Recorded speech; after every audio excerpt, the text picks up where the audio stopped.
देखो किसी ठोस प्रसंग किसी निर्दिष्ट प्रसंग को आलोचना को आणंतु ना आम सरकार लोक सरकार माननीय मुख्यमंत्री मोहन माझी सरकार सबु प्रसंग को आलोचना करने प्रस्तुत अच्छी समस्त समस्या को मूल को जाई समाधान करने को प्रस्तुत अच्छा प्रसंग तो कहतु ना किसी प्रसंग न था केवल माइलेज राजनीतिक माइलेज नापी बोधे मत लगुच नुआ सभापति डायरेक्शन देते ए प्रसंग को बारंबार उठाइले काले लोकों भितर ए कथा टिके दाना धरिबो एवं से राजनीतिक रोटी सेकी हम किंतु जानी रखिबा दरकार लोक आज भी भूली ना 1980 मसीहा अक्टोबर मासर से छबिराणी हत्याकांड आज भी भूली ना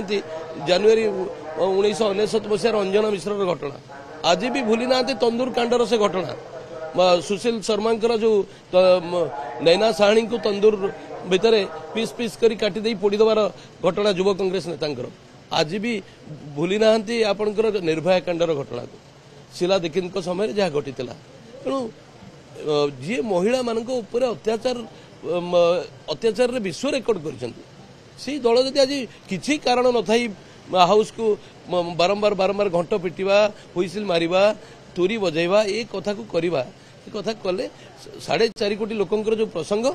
से जो प्रसंग अच्छी जो प्रसंग को भरोसा करी लोक मैंने बसी निर्वाचित प्रतिनिधि ये प्रसंग को उठेबे सरकार से प्रसंग भित्तिक समस्यार समाधान आशा कर जोटा कि राज्यवासी घोर क्षति घटुची एथे आसंता दिन में तार परिणाम भोगिबे भारतीय जातीय कांग्रेस सदस्य माने निश्चित भाव में आपण माने देखिए मते कहीं एथुर लगुच कहीं देखो मुलतवी थरे हो सारी महिला मान अत्याचार थरे गृह में मुलतवी आलोचना हो सारी सरकार मत रखी सारी एवं पूरा महिला अत्याचार को खाली कौन निर्दिष्ट प्रसंग को आलोचना को आणुना ये प्रसंग महिला मान नहीं खाली संवेदनशील प्रसंग आम भी से माने सीरीयस अच्छु आम सरकार भी सीरीयस अच्छी ए कथा को लेकर प्रत्येक घटना को लेकर सरकार सीरीयस अच्छी तृणमूल स्तर को जाकि सबु समस्यार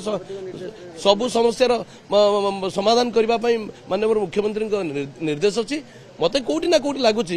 कांग्रेस दल तार अस्तित्व हरई अस्तित्व संकट अच्छी तेणु सी कौ ना कौ प्रसंग को उठाई नुआ सभापति लोक भितर टिके दाना धरी राजनीतिक रोटी शिखा प्रयास कर